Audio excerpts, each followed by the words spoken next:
Hello, everyone. You're welcome to this evening's discussion with Bonaventure Adagame. My name is Ayomidotun Ayodele Bamishai. I, along with Emmanuel, run a small organization known as Africa X. Our primary goal, among other things, is to support and connect Africans in the diaspora with all things African, all things commercial, and all things entrepreneurial. So this evening, we'll be focusing on commencing and kickstarting your career in information technology, and to provide us a recruiter's viewpoint. We have Bonaventure here. So I'd like to have Bonaventure tell us a little bit about himself. But before he does that, I want to thank him for choosing to come and give us his time. His very expensive IT time, IT recruiter time at that, right? So before he introduces himself, I want to say thank you, Bonaventure, for making the time out to be here, taking time away from your family after a long day at work to come and share your experience and to share tips and thoughts with us. Thanks very much. And yes, you can tell us a bit about yourself.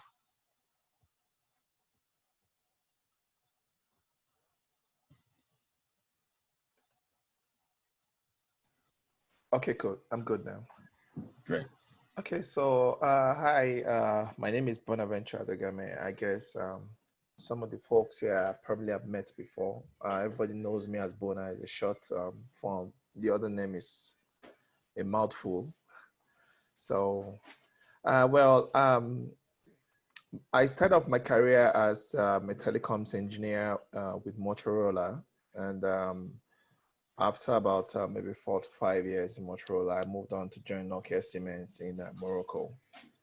I joined Morocco business and Nokia Siemens, and then joined Nokia Siemens in Nigeria. Also moved on to join Huawei Nigeria.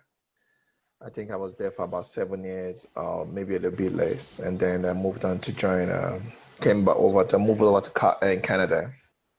Of course, my family was already here, so it was just sensible for me to move on and join them, right? Instead of having to keep shuttling and the pains that go with that, right? So I have a background in engineering, computer, and then a master's in information technology. I practice in both spheres, in telecommunication, computer engineering, information technology.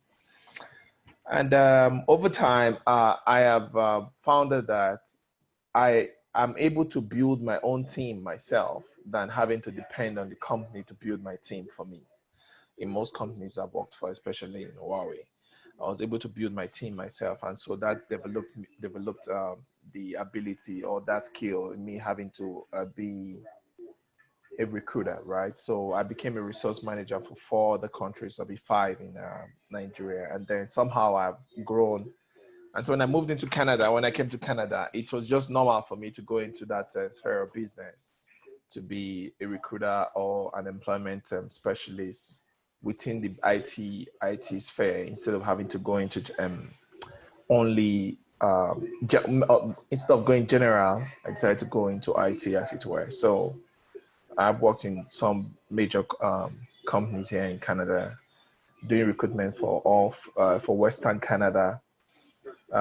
Western Canada, of course, for those in Canada know that Western Canada includes all the regions within the Alberta region, going to BC and that areas, right? So I've done recruitment both for government and private sector, for big money projects and related, right? So presently, I just moved from an agency, and I've joined the Immigrant Services Calgary as an employment specialist slash recruiter. So that allows me to handle all issues with all immigrants coming to Canada that are in the IT sphere or non-IT sphere. But of course, I'm more focused on the IT part, but still open to doing the non-IT part. Okay. So that's just an overview of what I do. I guess we're gonna have a good time today, because there's no slide, no presentation, like you said, though, too, right? So Yep, no yeah, slides, no presentation. yeah. So this is going to be a free conversation. We have about 5-6 questions that were submitted through the online portal. And then once we go through that, if we have scope, we are going to take questions from people who are live online with us. Okay. The important thing is that people get direct actionable information that they can use tonight, that can get them into those jobs, if possible, by Monday morning, right? That's really what we want to achieve. The goal is just to get people on the right path, really. That's really the goal. So thanks for that quick introduction. I know I used to have friends in Huawei back in the day, and I watched a lot of my engineering friends who we started out in PwC take off 6 months later, either into Shell, Chevron, Exxon, Huawei, or Ericsson. So yeah, I see your story. So let's dive right into it. We keep hearing things around. So before we go further, first things first, I should have done this earlier. I want to thank everybody who has taken the time to be here with us. We don't take your presence for granted.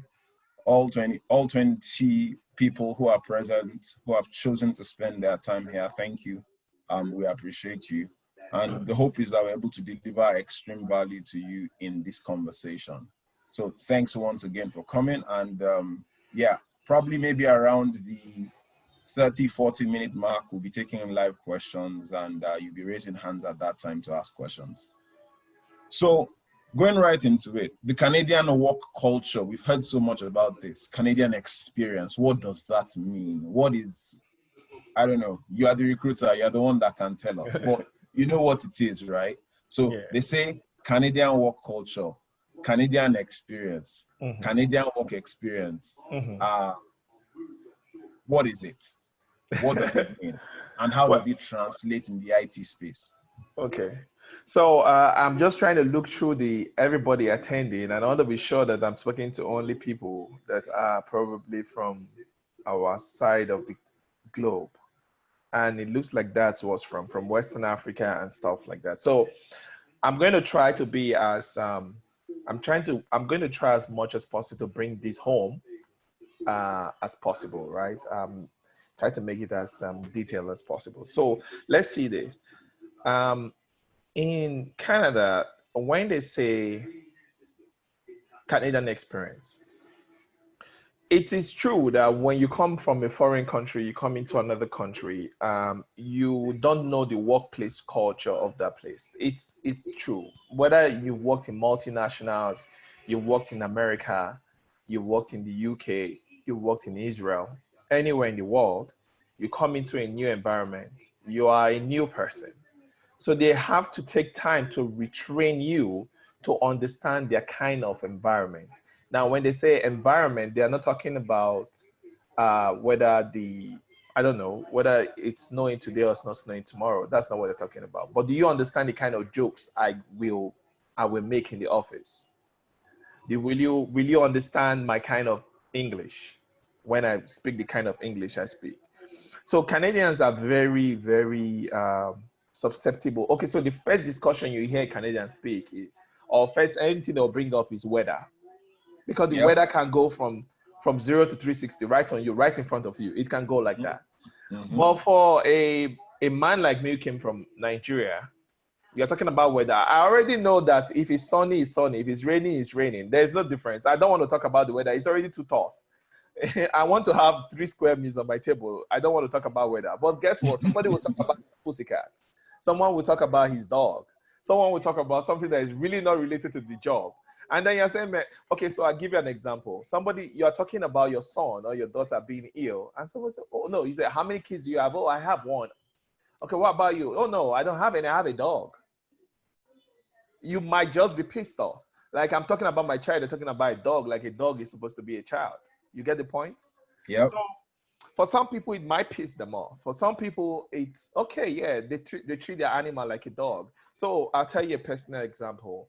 So when we newly came here, we had to buy a new stroller for my son because we needed to buy a heavy duty stroller for my son. He was barely about a month old when we came in. So when we went to buy the stroller, a really very expensive stroller because of the kind of weather. And then the next day, we were going out to get some stuff. Same stroller, somebody was pushing a dog with same stroller. I'm thinking to myself, I'm talking to my wife, like, can you imagine that guy is pushing same stroller we just bought about $500? He's pushing a dog in it. You know, you see that? That's a whole mentality change. Yeah. So you can't, it's not being taught in school. You can't learn it anywhere, apart from when you start implementing yourself in the environment where you find yourself. So the best way I tell people to get Canadian experience, volunteer, keep volunteering. There are many websites you want to go. Like if you go to Meetup, you go to Volunteer Connect, you go to maybe Alice. There are some websites you go. They will be related to the role that you want to work in. So say for example, I'm a telecoms engineer, for example. I might just want to volunteer for a place where they sell mobile phones just for the heck of it, right? Because I want to have interaction with people. I want to understand how the Canadian people make jokes, how they, what makes them tick, right? What makes them happy? What makes them unhappy? So that's what Canadian culture is about, or Canadian experience. So your Canadian experience can just be anything. It's just they want to see that you've been able to inculcate yourself into the environment.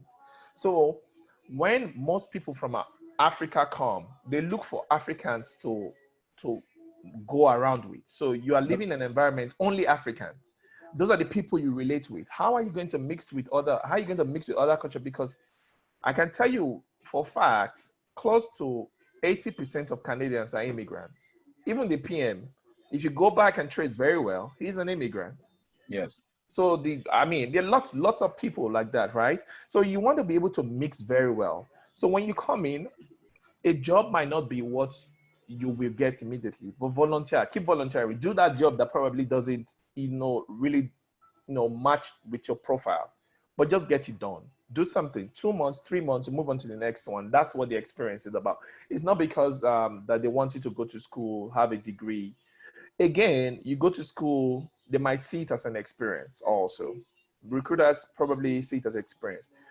But maybe we'll dive into this later on. But that's basically what Canadian experience is. Just having a workplace culture experience. It could be anywhere. It could be anywhere, any industry, but you have the experience of mixing with Canadians. That's basically what it is. Okay. So this basically sounds like, acclimatizing, normalizing you into the environment. You're very correct. I can summarize it that way. If you use that, you're still very correct. It's just for you to be able to put yourself into the environment. Don't just go stay away from the environment. Stay in the environment, relate with the people. Like I said, volunteer. I cannot stress this enough. Just keep volunteering. That's an experience. That puts you into that Canadian experience for you. Fantastic. So basically, if you've been in Canada for less than 2 months and you're not volunteering, there's a problem somewhere. Then you're not helping yourself. So go volunteer. Go volunteer. Okay. Like I said, there's Meetup, there's Volunteer Connect, there's Propellers. Those are volunteering. They will be you will find things that are relating to your profession. Okay.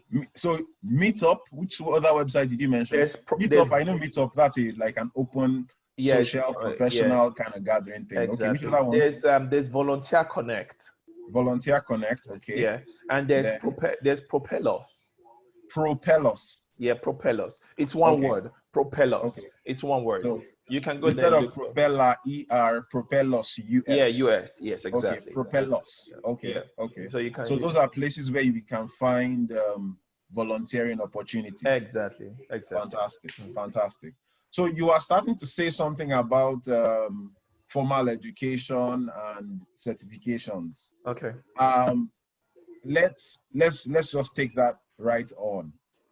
Okay. Now, how I'm in Nigeria, I work with Huawei. I did my PMP 10 years ago. I did Prince 2 last year, and then I'm new in Canada. I just came in last month. How does that compare with my colleague who came in 4 months ago and did his PMP here, or his Prince 2 certification here, or his BA, whatever, his BA or product management or pro ski or whatever it is that kind of puts us on at par from a certificate level? How does that work? Okay, so there are certifications. Because you are the recruiter that is going to look at that resume. So tell us. So certifications are certifications worldwide, right? So Okay. the PMI is PMI worldwide. So Okay. I think in America it's Prince 2, and in the UK and in Canada it's PMP. So in Canada, I mean, for those who are PMs in this event, in Canada they give more emphasis or more respect to the PMP certification than the Prince 2. So put that. Okay. So if you go do your Prince 2, trust me, they're probably not interested. So you want to do your PMP. Now you do your PMP in Timbuktu, you do it in Sudan, Eritrea, Nigeria, Canada, it doesn't matter. As long as it's active. Okay. You renew it and it's active, you are good. Now, in terms of education, right? In terms of education, when it comes to a Canadian trained personnel and a Nigerian trained personnel, when we see both resumes, personally, and I'm sure for most of my colleagues, there is no segregation, whether it's American trained, Nigerian trained, British trained, or the experience counts.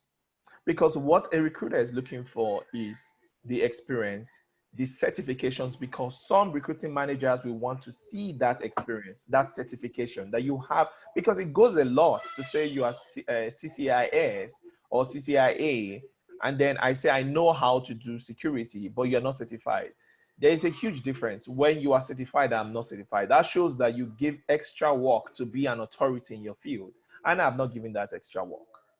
Some recruiting agencies or some recruiting managers will tell you, if I cannot see that certification, I cannot submit you. That's one. So PMP worldwide, certifications worldwide, as long as it's an international certification, it is very important that you do that, have that. Then if you're coming to Canada, if you're in Canada, be sure of what certifications is necessary here in Canada. You don't want to go do a Prince 2 when you are a project manager and you are coming to work in Canada. Yeah, a Prince 2 will probably work in America, but when you bring it to Canada, they want to see a project manager. And whether you like it or not, the American call us, the Canadians, our cousin, right? Our cousin on the other side, and the cold north, right? That's what they call us. There's a reason why. Because Canadians, we as Canadians, what you want to do is, we're not in that hustling, bustling, very. We're We are not the really. Badon people, eh? We are Yeah, not the exactly. Lagos. We are not the We're Lagos very guys. chilled. We are the Yeah, Badon people. exactly. We're Okay. very chilled. We're very chilled people. Canadians are very chilled people, right? So yes, let's use the Badon people and Lagos people. Yeah. Be careful, though, Amani Badon man. So. No, it doesn't mean that. So, but you don't understand what I'm trying to say, right? I get you. So when you come here, you want to use those things that are really necessary, those tools that are necessary here in Canada, than use what you think will work. You should find out what works here and use those tools. So yes, PMP is key here. And in terms of education, I was talking, sorry I missed that part. If you go to school here, it gives an advantage. Maybe a 24 weeks course, a 12 weeks course. It's an added on advantage. You have a diploma added on to your education you already have back home. It already worked. For some people, they just come like the developers, like the C Sharp, the developer, the Java guys, the ASP.NET guys. These guys, they really don't need an extra training because development worldwide. Yep. You understand? So, but when you come here, again, that Canadian experience will now count against you.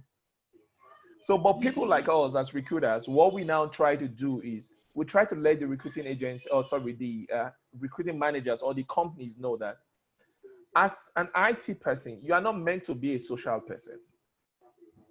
What you want to do is just get your job done in front of your computer.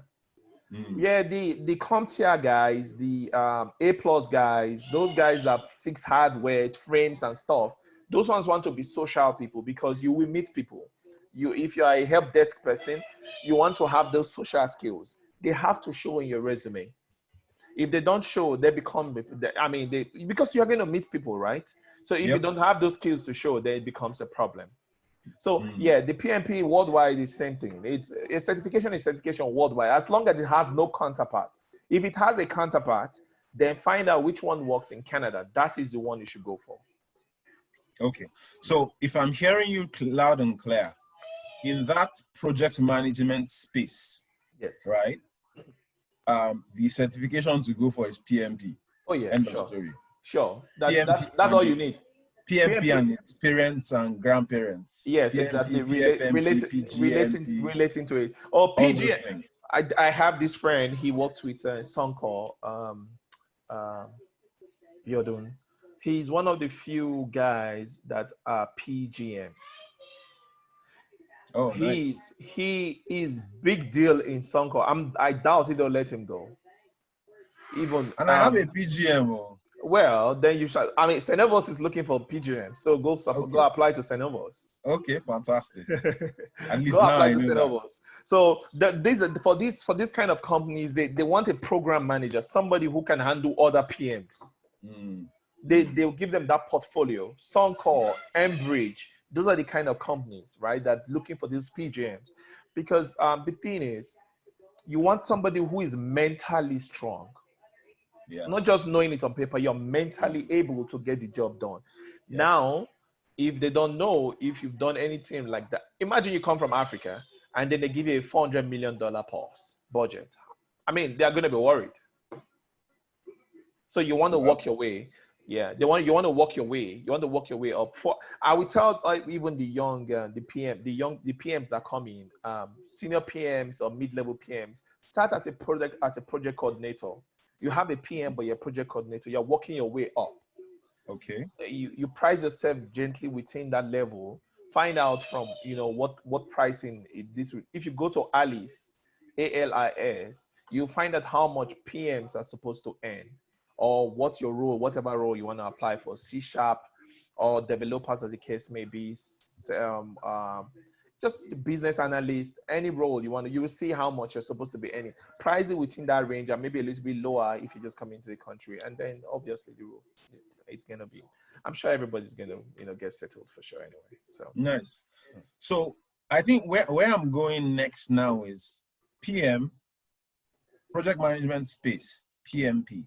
If we decide to slice and dice IT into areas, yes, right, what kind of certifications will be relevant? So if you are a developer, clearly to be a certification in the tool that you use to develop. So if you're a Java person, a Java related certification. If you're a web person, a web development certification. If you're a mobile person, Android, whatever you are using to develop, be certified in the tool that you are using to develop.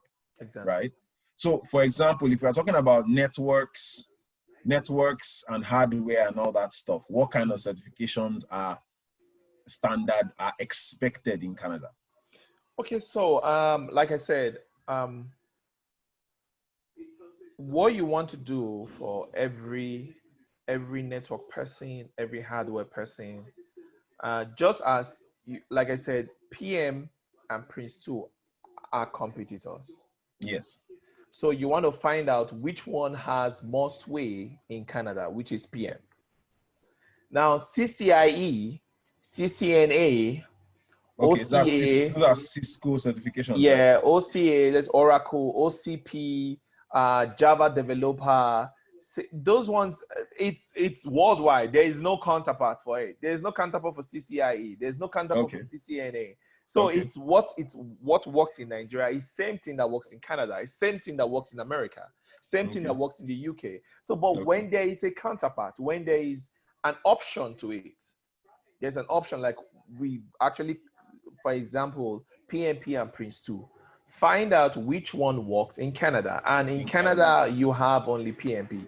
I don't think there's any other body except I can't remember right now. I mean, anybody can correct me. I don't know if there's any other body that is a certifying body that has that kind of rivalry that the PMI and the Prince and the PMP and the Prince 2 has. I don't think there's any, because it's every other thing is same. If you're looking for a Salesforce developer, it's same worldwide. There is no, whether it's from India or from Nigeria or from Eritrea, it doesn't matter. He's a Salesforce developer. He has the right certifications, and so there's no change to it, right? So that's just how it is.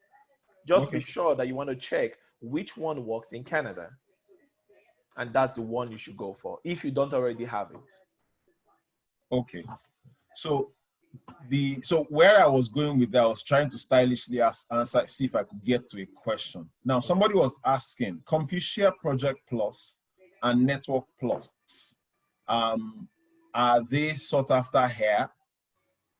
Right? Those seem to be, I'm not an IT person, so I really don't know. What are those certifications for? Okay, so, and are they any good around here?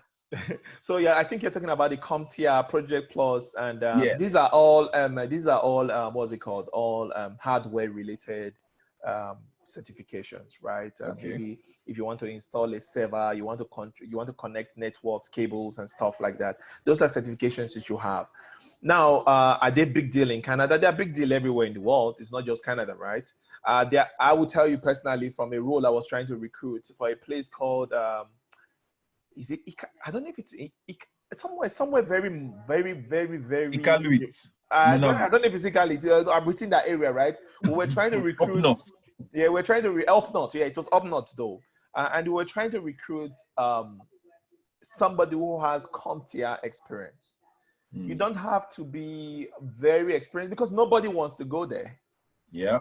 True. But I mean, if I was searching for something coming to Canada, I want to go there. And guess what the pay was? $55 an hour. That is what a Java developer, senior, an intermediate to senior level earns. But you're just going to go there to connect cables. I'm not trying to say it's low job. But if you come to Calgary or go to Ontario, that same job will pay you $25 to $30 an hour. Okay. So you get the cold weather premium, eh? You get exactly Yellowknife areas. Even Winnipeg, they call Winterpeg. There are some areas that need those kind of stuff, right? So if you come in, you probably want to be able to, choose your areas, get the experience, right? It's same thing everywhere, worldwide. I mean, right now, it might not be so. I won't say it's not important, but right now everybody's working from home. Very few help desk guys have their jobs. Very few hardware guys have their job.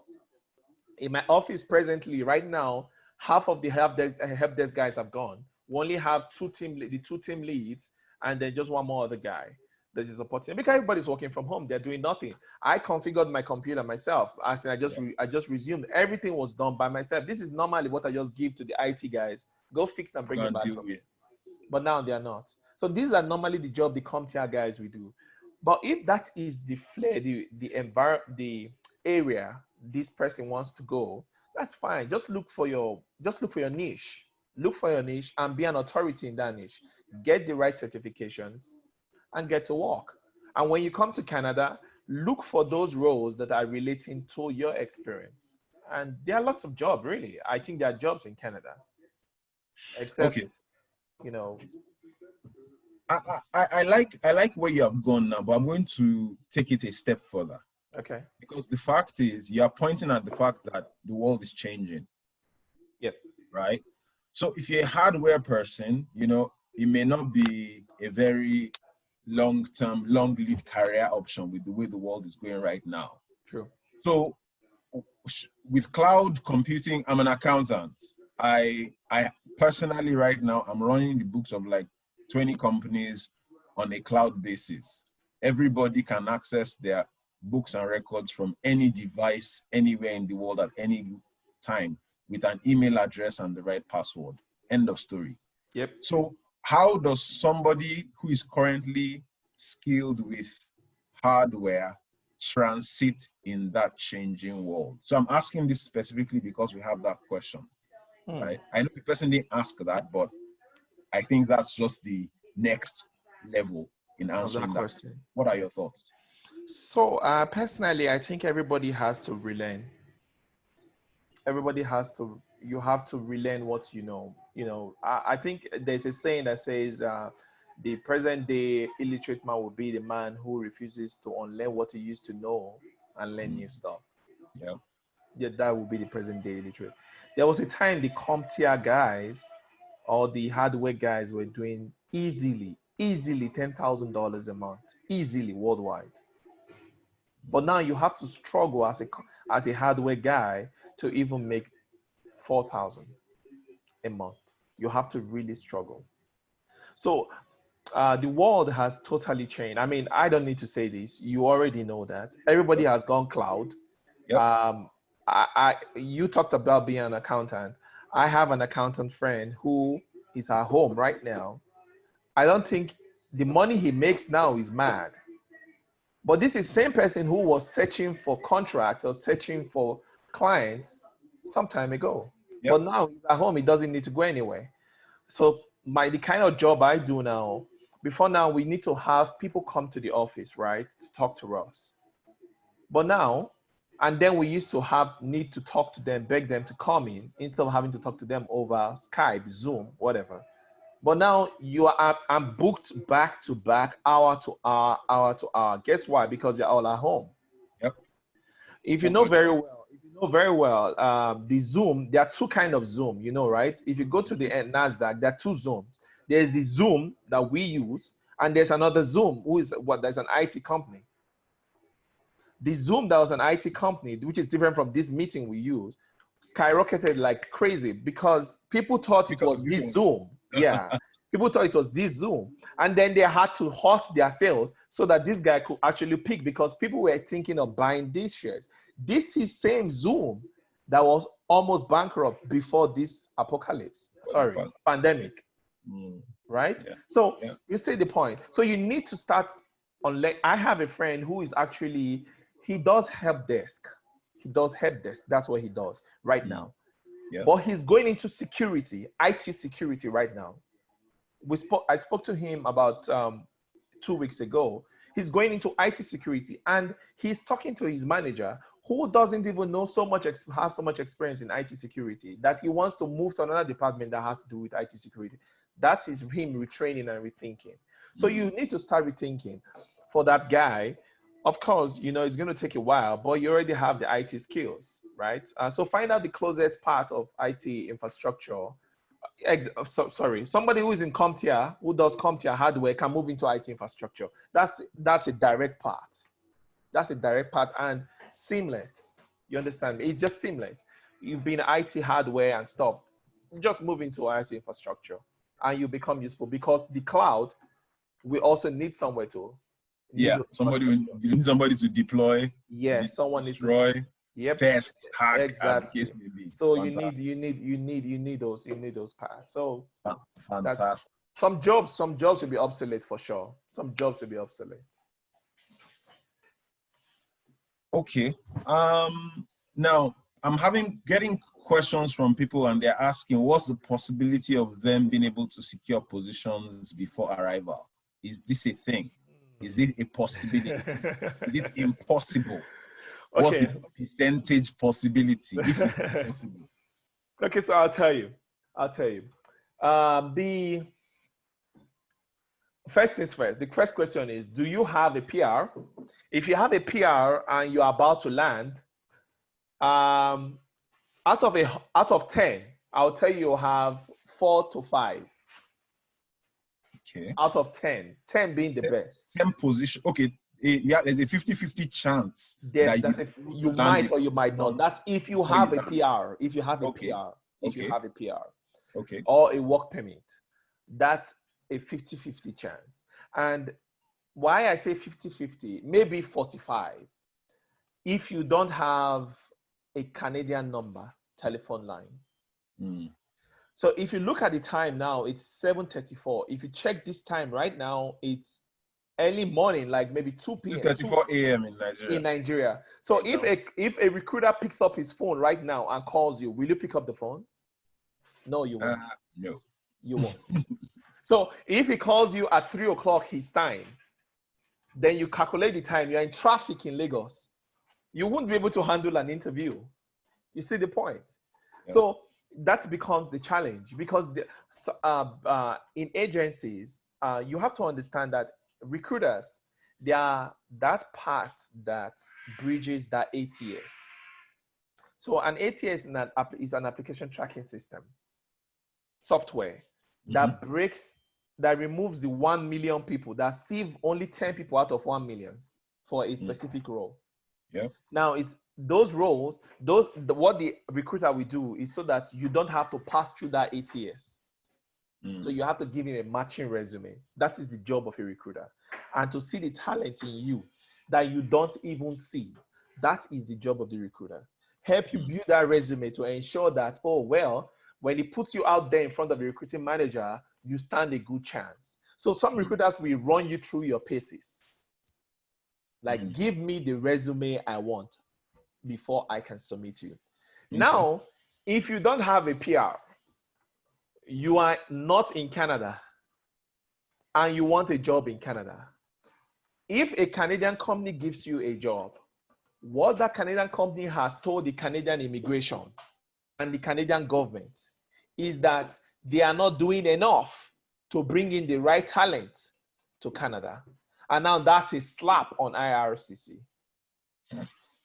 You see the point?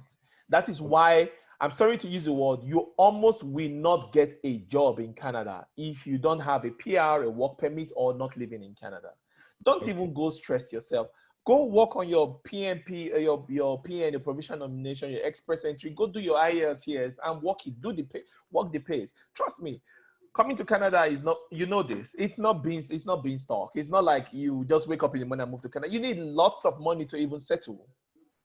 Yeah. So when you're writing that IELTS, you're walking through the paces, save your money. Don't stop looking for. These companies can tell you, okay, do this, and do that. And no recruiter will tell you he will submit you when he knows that you're not in Canada and you don't have a work permit and you don't have a PR. No recruiter will do it because it's a waste of his time. It's all about numbers for a recruiter. He wants to submit that person so that he can make his money quickly. Recruiters make lots of money. I mean, there's no joke about that. They make lots of money. Imagine you're doing, if you, Dotun, I placed you on a contract and you are doing $60 an hour, and every $60 an hour I pay you, I make $10 an hour. Then I have 10 of you. That is 10 times 10. That's $100 an hour I make. You do 60. Do you see the point? Yeah. So they will not waste their time because there are lots of people out there that have that same skill in Canada that they can talk to. Not you in Nigeria or in Eritrea or in Sudan or even in America. Because guess what? Even Americans are seen as foreigners here. Even the UK, the people from Europe are seen as foreigners here. They are immigrants. I have placed them. The only advantage they have, people from the UK, not America, people from the UK, is because, Canada is like a colony of the... No, it's still our queen now. Queen Elizabeth is still exactly. Okay, so I didn't want to... Yeah, she's still... So the only advantage that they already feel that experience, that Canadian experience is a little bit reduced. The language is okay. Everybody knows that there's the accent. Everybody's fine, right? But still, you are seen as an immigrant. Okay. So if you don't have a Canadian PR, you don't have a work permit, don't really stress yourself. Even though you have a PR and you're out of the country, it's still a 50-50, 45 chance. That is what it is. I'm just being frank, I'm being as truthful as possible. Yeah. Okay. So I have two questions. We'll take this quickly before we run an open mic. So Celestina is saying PM or business analysts in the IT world. Are they two career paths? What are those like, and what exactly is that? I don't know. You are the IT person, so yeah. So I know what they're talking about. Yeah. So the business analyst, there are two kind of business analysts. There is a functional business analyst and there's a technical business analyst. Okay. The functional business analyst, anybody that is a functional, okay, so the functional, we do information gathering, advising management, and those kind of stuff. That's what the functional BA we do. I guess a BA will understand what I'm trying to say. A technical guy, we have experience in SQL language, we have experience in Java, experience in Microsoft macros and stuff like that. So they are kind of developers, but not full-time developers. But they have experience of developing. That's a technical BA. Now, I will advise any BA, functional BA, to have a PM as a backup. So in other words, if you are a functional BA, have a PMP certification as an add-on. So if imagine that, how will I put this? Imagine I was a taxi driver. I know I have a class 5 and I have a class 4. Do you see what that is? Yeah. So if I have a class 4, means I can drive bigger cars. I can drive, trucks and maybe buses, right? If I have a class 5, then I can drive ordinary cars, like a normal 4-wheeler, right? Like a 2-liter, 4-liter engine, right? That's what it is. So a PM for a functional BA is like a turbo engine for you. So it gives you that extra boost. That's what it will do for you. Of course, you need that CBAB, which is the called business certified professional analyst. Yeah. So you need that CBAB. That is very important. But you need that PM to add to it, that PMP to give you an extra boost. That gives you a leverage on. But that's in the functional space, though. On the functional, not the technical space. The technical space, they can go do the parts that has to do for a Java, the certifications that go with that part. So you want to be a certified Java expert, or you want to be a CCIE guy, you want to be a CCNA guy, or you want to be certified. They know all this, right? So in any of these parts, but if a technical guy does not need a PMP, for heaven's sake. It really doesn't. But if he does, it's also an added on advantage for him because they might give him contracts to handle, to manage, right? He just But if a functional guy doesn't have a PM, it might just be the role does not need it. But if the role needs it, then that means it throw you out of the equation. Now I'll tell you, if any recruiter who recruits for Government of Alberta, I have done Government of Alberta, Government of Ontario, and some other areas. I've done recruitment for these people. Now, for the BA guys, they want to see that their BAs have PM certifications for the government. Okay. They want to see that their BAs have PM certification. Because okay. So that's even before you get to the point of handling projects. They want to know that it's exposed to the body of knowledge. Exactly. They want to see a PM certification as part of your experience, or part of a certification. They want the CBAB, they want the PM. Okay. And it's a whole lot of metrics to fill. Once you fill through that metrics, a good recruiter who has your good intention at heart will tell you and help you fill the metrics. It takes a lot of time to fill metrics for government. But, excuse me, that's what it is. So yes, if you have a PMP for a CBAB, that is for a functional BA, that's an added on advantage. For a technical guy, you might not need it, but if you have it, that's good. Fantastic. So let's take two more questions here. Actually, the number of them. So let's just go.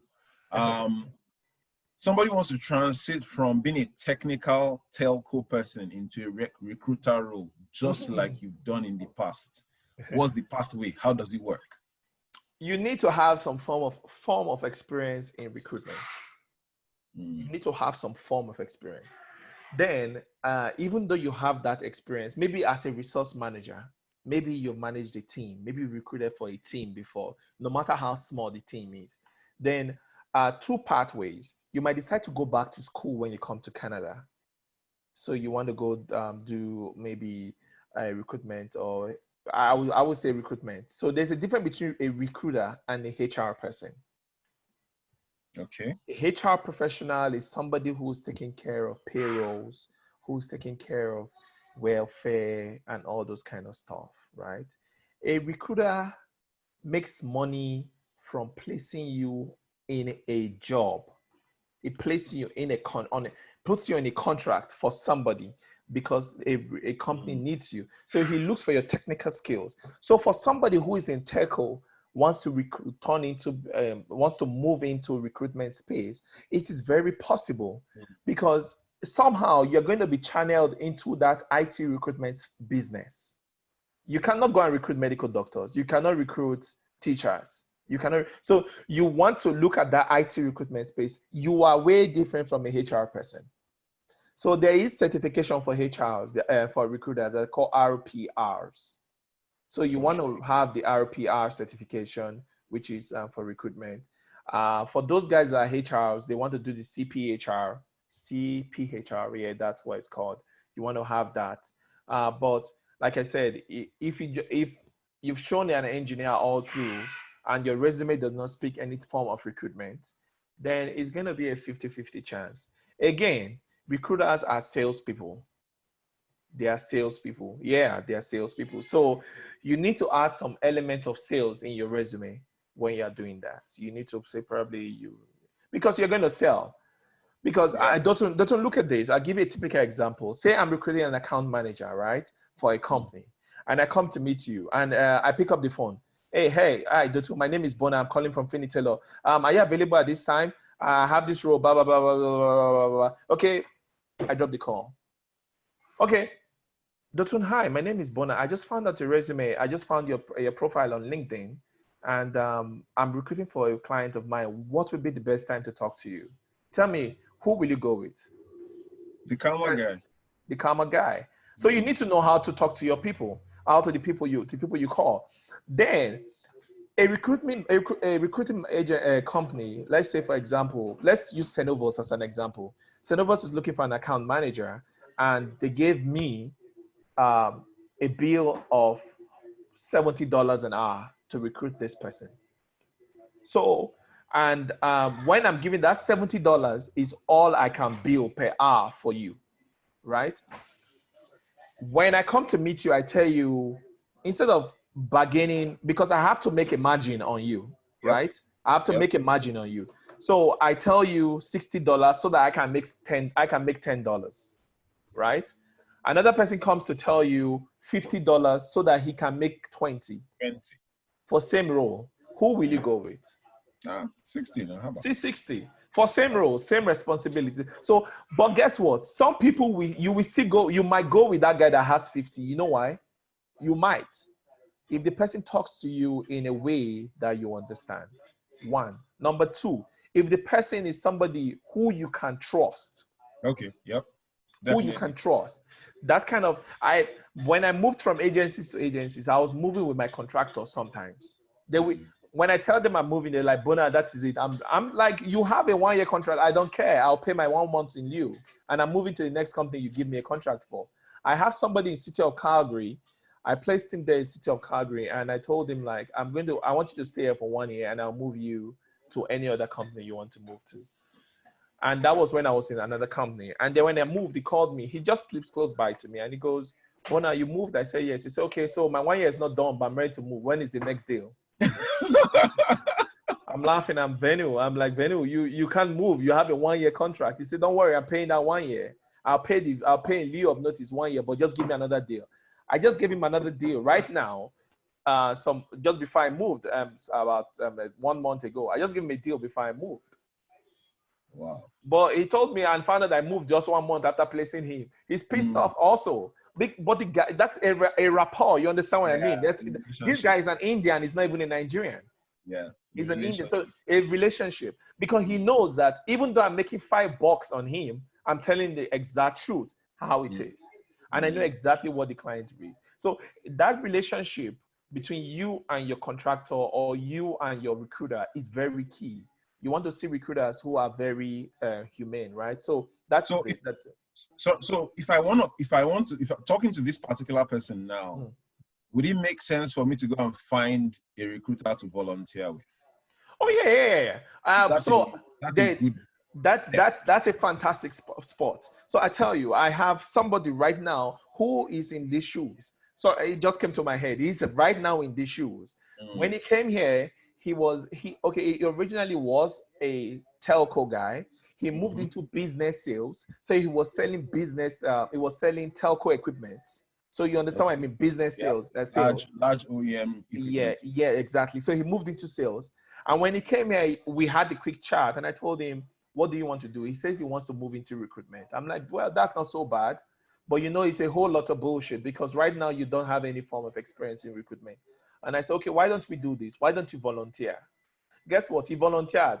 After 1 month, they took him full time. Same company. Because the sales experience was shining through. You see, exactly. The sales experience came through. That's why I say every recruiter is a salesman. Every recruiter is a salesman or saleswoman, as the case may be. You need to know how to relate with people. If you don't have it, don't even bother yourself. You can learn it. You can learn the skill. It's a skill. You can learn it. So that's why I have a friend who is a recruiter in Ontario. He has never done anything. His first degree is in IT. He left school and went into recruitment. That's what he's done. Easily, I'll tell you. Well, I hope I'm not scaring anybody on this. But this guy does $300,000 every year. He's 29 years old. He's a recruiter. He's worked for only one company in his life. Wow. 300,000. He doesn't earn salary. That is commission. There we go. Okay. That's commission. He doesn't earn a salary. That's commission. He's never done any other thing apart from. He's 29 years old. He's not married. I look at him sometimes like, how do you do this thing? He tells me it's all about networking, and that is key. That's very key. So let's move on to, somebody just asked about AWS, and I was like, what are the prospects and the demand going into the Amazon Web Services space? So this is a Calgary-based person, by the way. Yeah. I know. Dotun, you just said something. Cloud. Yeah. AWS is cloud. Yes. Do you think it's important? I'm not an IT person. So cloud. How many AWS positions come across your desk on a weekly basis? Okay, so AWS is not a requirement. It's an added on. It's an add-on. It's an add-on to a cloud guy. Okay. So there's AWS. I think there's some other form of cloud technologies that they can use. These are different cloud technologies, right? So it's not on itself a requirement. So it's not like I'm looking for an AWS engineer. Okay. So it can just be an added on, an add-on for the person, for a requirement. Okay. So right. Oh yes. So yes, there is. Sorry, I had to cut you off. So there's always a requirement for AWS guys or for cloud guys. That's what we just say at the moment, right? Now, because of the environment we find ourselves right now, there are lots of SaaS requirements. So all these SaaS companies, they always want those cloud guys to come in to support their technology. I mean, without cloud, SaaS will not work. Yep. SaaS will work. So they are always in demand. So for an AWS guy, be sure that there's going to be something for you. Just apply for you might not look for the AWS itself, but for your experience with cloud, it will count for you. It will count. Okay. So basically, AWS and cloud, AWS being one of the many platforms, is definitely hot. So if you are going in that direction, it's fine. I have a friend who was working for I think Mobile in Nigeria. He was I've forgotten what it was. he just finished his AWS training, and I think he got a job almost immediately from the training sessions. I think he got the job almost immediately. He lives in Edmonton though, so it's. I mean, if you're in that route, just build your strength. Be an authority in your niche. Just be an authority in your niche. So AWS, Google Cloud, Azure, which is Microsoft based. Those are all platforms. All any platforms. of them. Yeah, any of them can work. Okay. Yeah, but it might not be as big deal as Azure, but you know, it's there. It's getting there. It is there. It is right there. You can't ignore it. I've had lots of requirements. I'm certain AWS is only going to get bigger because Amazon is eating up more and more. Exactly. That space. Exactly. Nice. So then sorry, I'm in a hurry because we have only no. I'm here. I'm done for the day. So okay.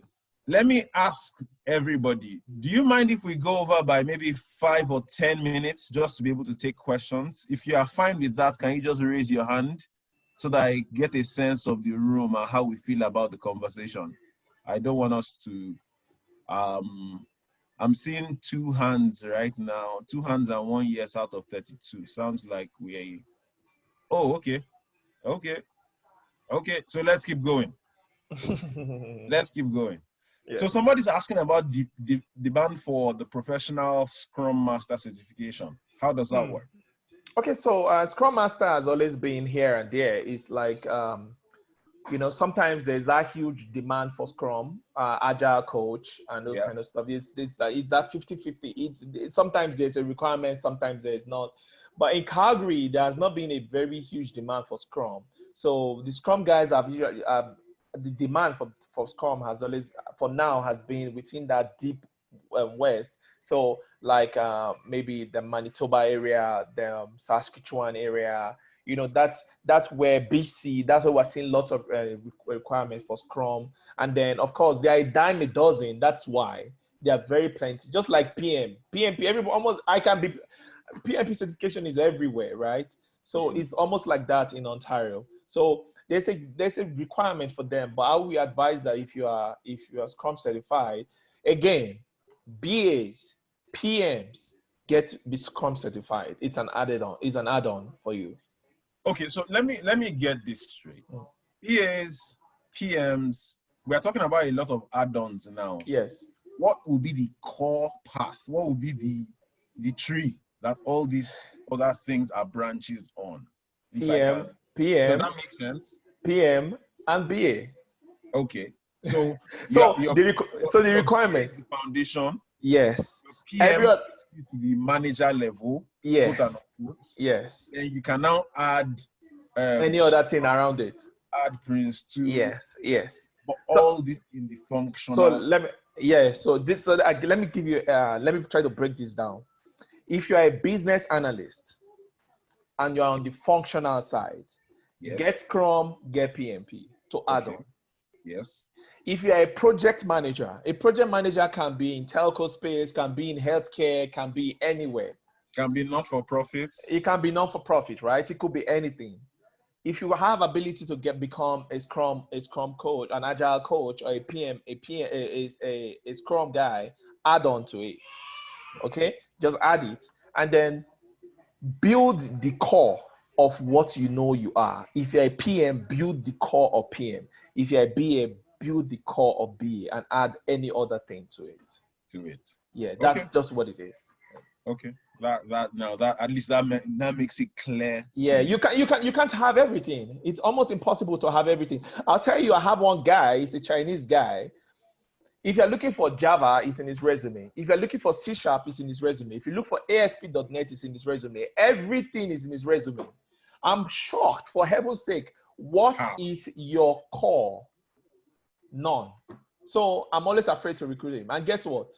Everybody is afraid to recruit him. I have met, so recruiters do have, team meetings and stuff like that. We'll go for meetings and then we'll just crack a joke. And then somebody say, have you met, I don't want to call his name, it's a Chinese guy.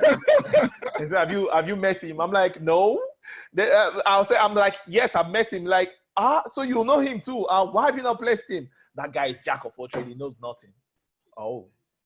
Okay. So you see it. So that is where it is. So you need to build your core and then add on any other thing. You can't have everything, but you know the path that you are going to. Yeah. Okay, that gives some clarity.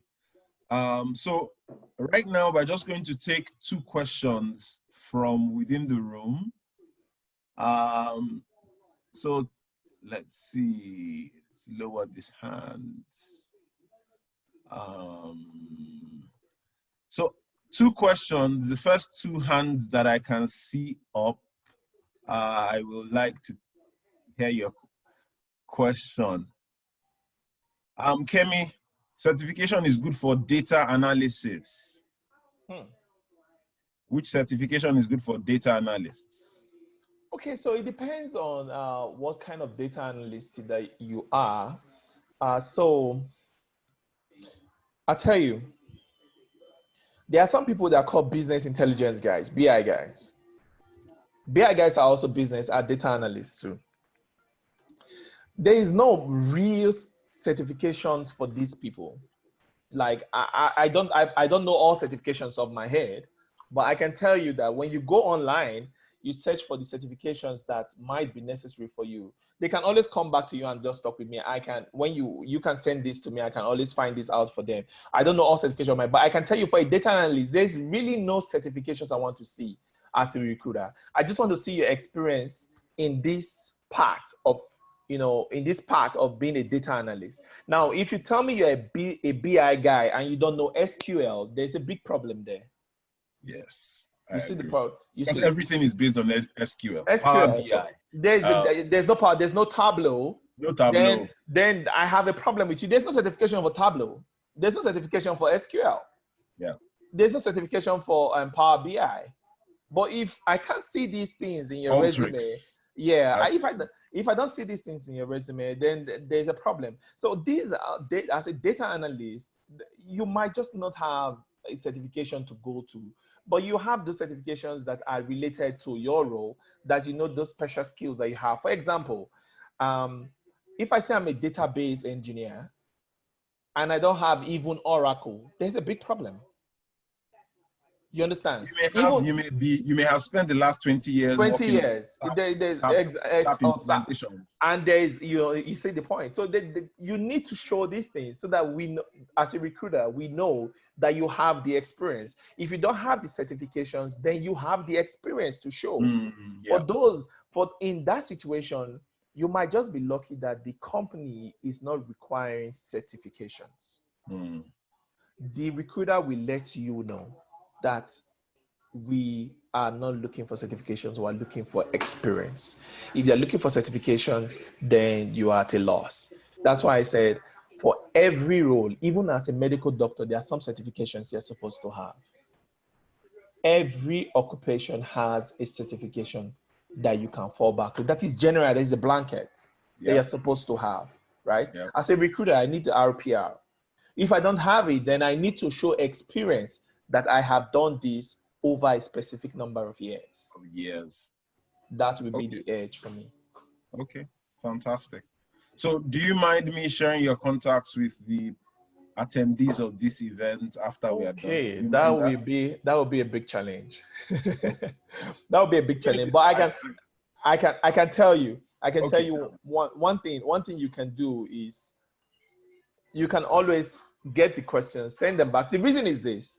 It's not because I don't want to share my contact. I truly want to share my contact. I'm actually there on LinkedIn.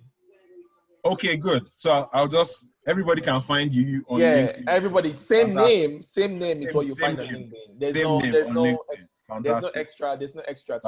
So it's what you find on LinkedIn. Now the problem is that in a day, I can have over 50 LinkedIn messages. Wow. I mean, that's a good day. Some days it's more than just that. And I cannot answer everybody at once, right? So I have to probably take time, answer 5 today, tomorrow, because I have to also attend to other people from other places based on my 9 to 5, right? I have to take care of those folks too. So those have their own challenges, and then I have to attend to LinkedIn too. So yes, it's also, everybody you can share my LinkedIn. I'm out there on LinkedIn. So I'll do that when we are done. Okay. Ezi Obum, You have a question about moving into cybersecurity. Do you want to ask that?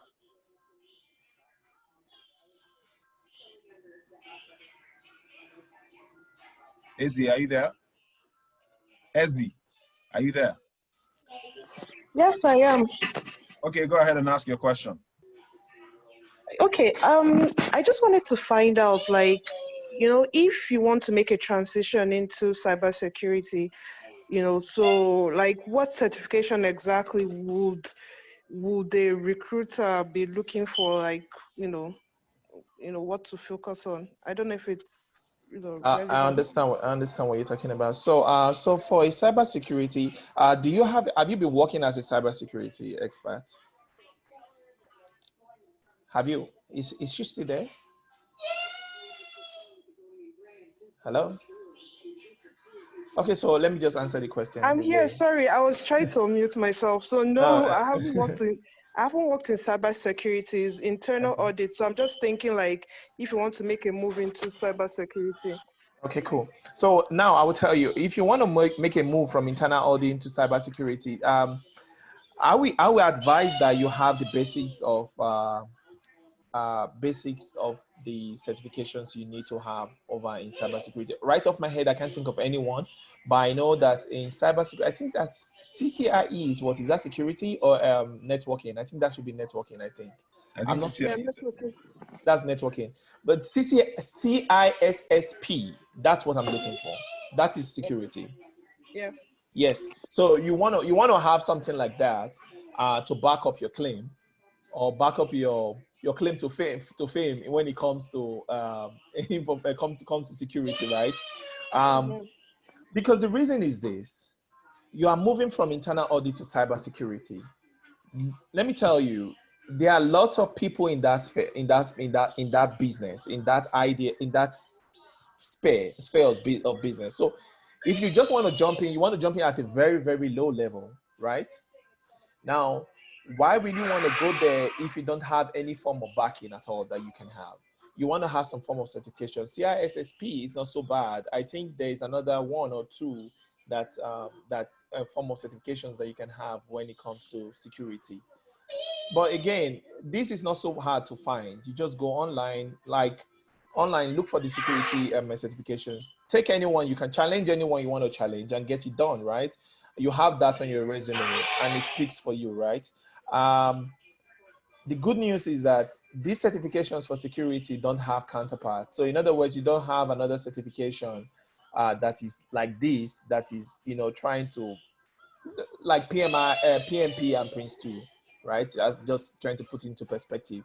You don't have any other certification like that that is trying to, bring the other one down, right? So it's not so bad. I don't think there's a problem with it. If you want to move, if you feel it's something that you can do, go ahead, get a CISSP or anything within that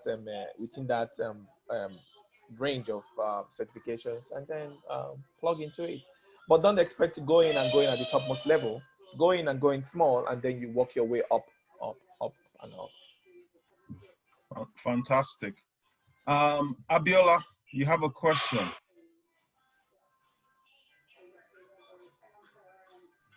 Yes, please.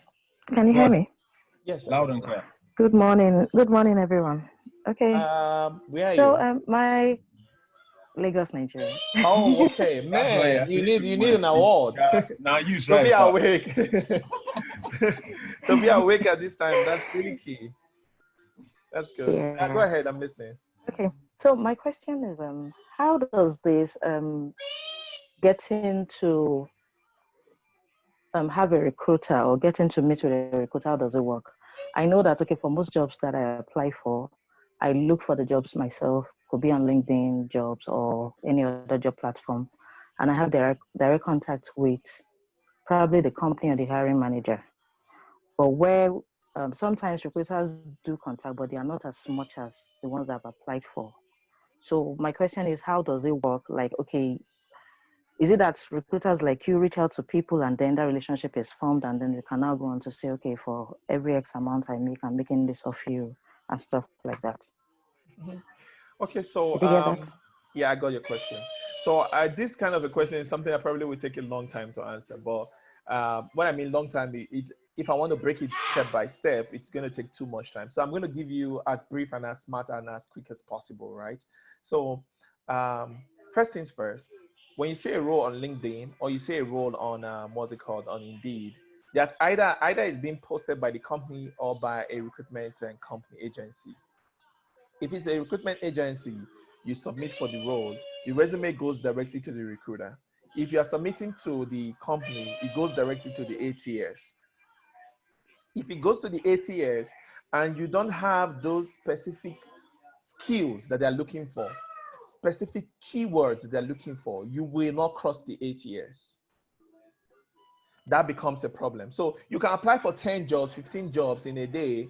Because you're using one resume for all, you might never get across the ATS.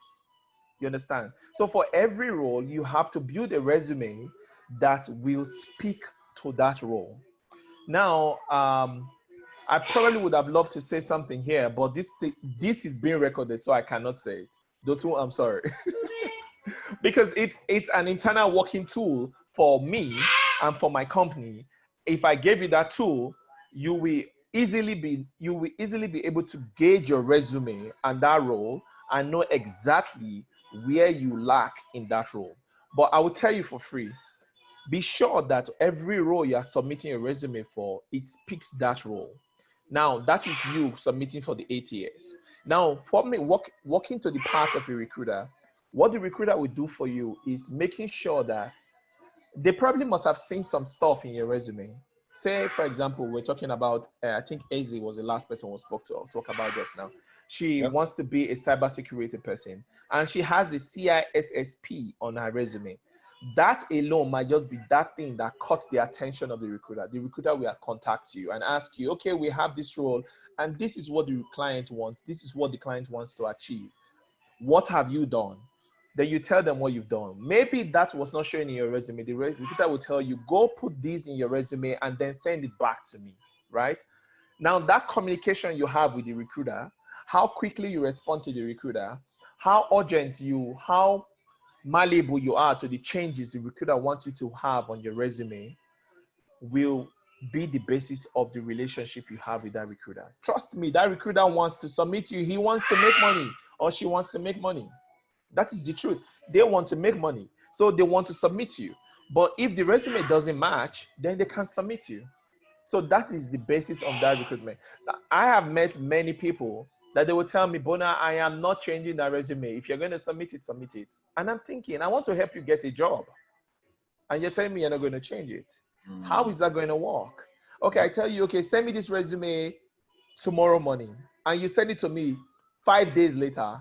How is it going to work? Once I see that resume, I just skip the email. I don't even go back to that email. Because guess what? I have 10,000 people in front of me that I can talk to that want this same role that you want. So you want to work with speed because recruiters are working with speed.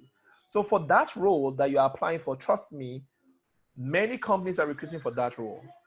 So if you're wasting his time or wasting her time, the recruiter's time, you've actually solved the relationship you have with the person. And try as much as possible to be upfront with your recruiter. Tell the person the absolute truth as much as possible. And then I'm sure the person is going to support you as much as the person can. Because a recruiter can be handling 10 to 15 roles at the same time.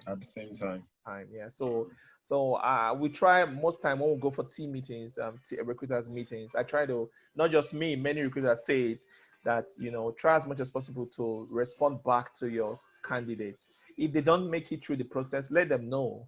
Tell them, because they've taken time to contact you, send you resumes. They want to get a feedback. Oh, you went off an interview, you didn't make it. Feedback is just the best thing. So also it's supposed to be, back and forth, both with the recruiter and the candidate. I hope that answers your question, Abiola. Yeah, I think that's a good response. One quick question. So somebody says they graduated in 2014, master's in computer science, but they have no IT work experience. Oof.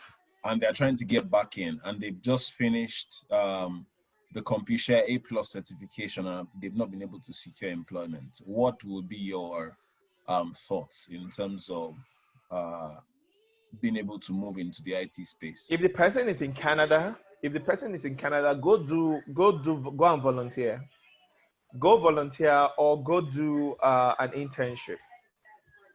That's what I would advise you to do without even thinking, because you don't have the experience. You finished in 2014, you have a master's, you've been in the game, but you've been doing something else. So I'm thinking this kind of person just newly moved into Canada.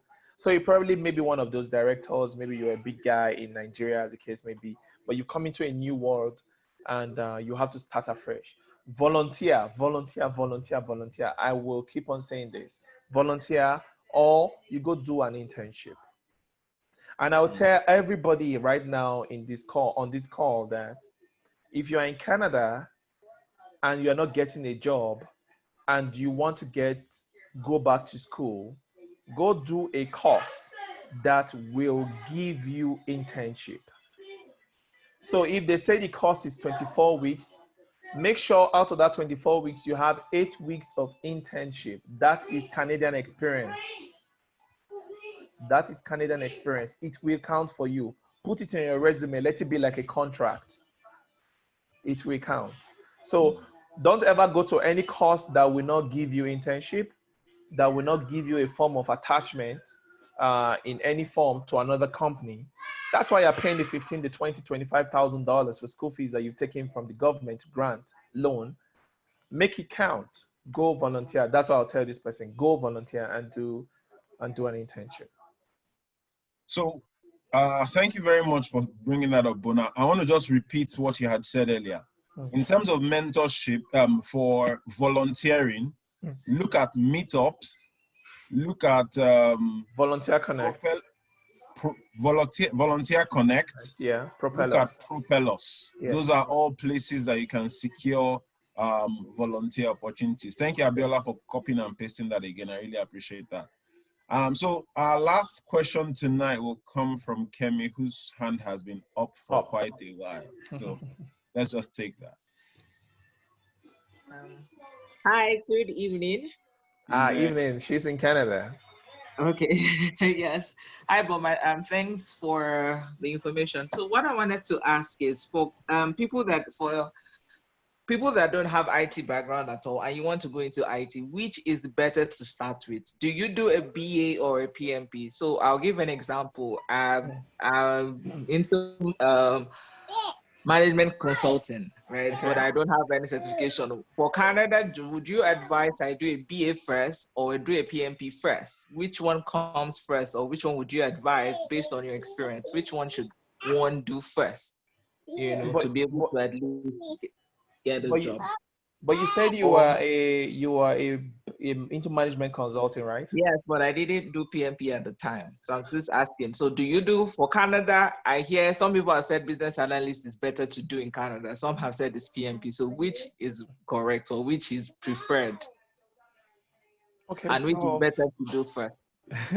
So that question has no right and wrong answer, right? None is wrong, because you could be a PM, be PM certified and you get a job. You could be BA certified and you have a job, right? You could go to the route of PM and the route of BA. But what I want you to do is two things. Find out from all your experience, your years of experience you had, find out exactly what parts you've been, somehow you find out where you actually lean towards. So if you've been into maybe taking functional data information about your projects or what you've been doing before now. You've been into maybe advisory role. You've been into business, as it were, business growth, business expansion, and stuff like that. You want to go to that BA role. But if you've been in that part of a project management, maybe you're doing resource control, you're doing maybe life cycle of a project without even knowing, right? Handling a project from start to finish without even knowing that's what you're doing, then you want to go through the PM role. But I'll tell you, BAs are always in demand. BAs, business analysts, they are always in demand. Now, because they're always in demand, they are a dime a dozen, there are plenty. So you now want to ask yourself, do you plug in as a functional BA? Because I'm thinking, because you've not been in IT, you obviously cannot work as a technical BA. I'm not saying you can't, but you might not want to learn that old trick at this time, right? But it might depend on you, whichever way you want to work with. Like, I'll use myself as a case study. I have been an engineer for a better part of my life. But how did I become a recruiter? I became a recruiter because when I got into Huawei, after about 4 years, I was to manage a project. And then I was talking to my HR to get me talents for my role. They were very slow. But remember, before Huawei, I'd worked for Nokia, I'd worked for Motorola. I know these engineers, and I told them, okay, as engineers before now I've worked with, I told the HR, okay, you know what, if you can't get this for me, let me go get my own guys myself. And I got them. I worked with them in Enugu, I worked with them in Kogi, I worked with them in Benue, in Connaught, in Abuja, in different places in Lagos. And when I recruited these guys, I put the team together and we worked very well. I had another contract again, another project to manage. HR was also still, slow.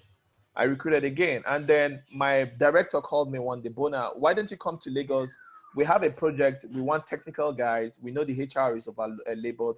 Can you come in and recruit external guys for us for a new project? I was less busy. I went there. I got the job done.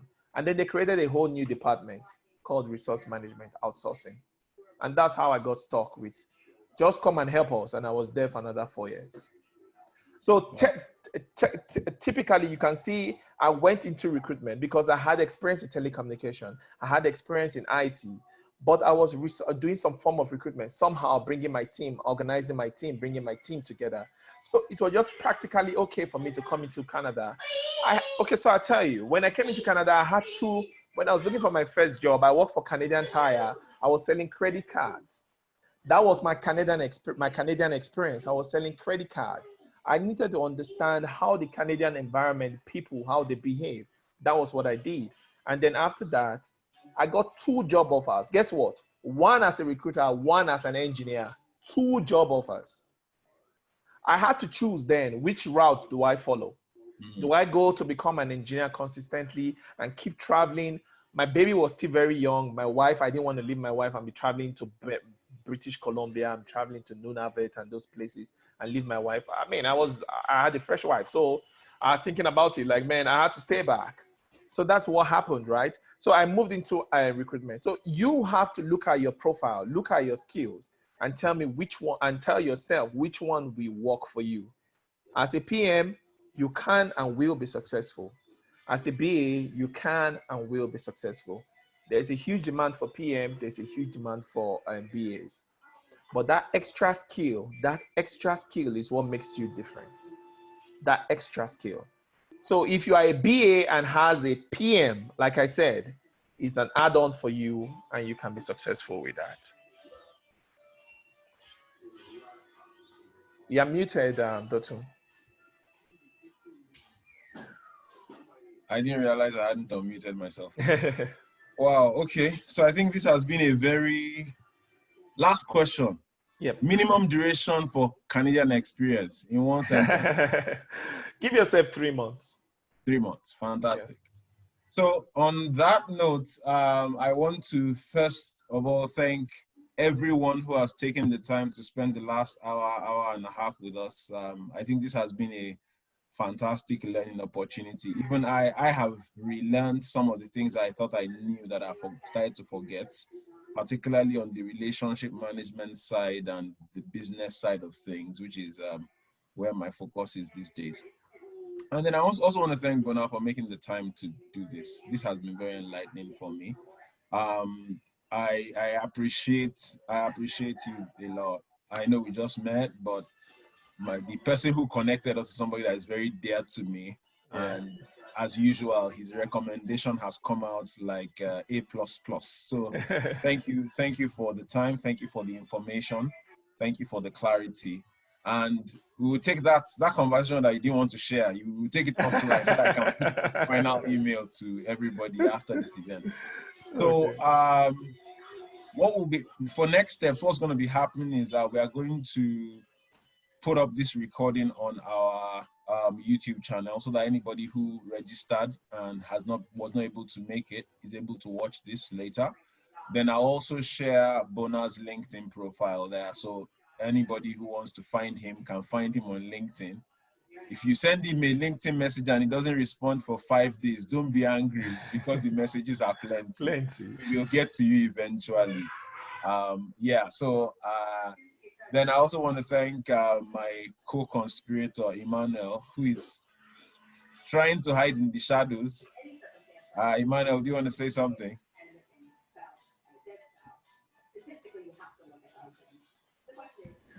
Yeah, Dotun, thanks so much. Thanks, Bona.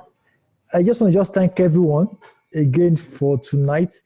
Because for some people, that 2 hours ahead is like 10:24 p.m. And for Biola, that stayed up in Nigeria till this kind of time.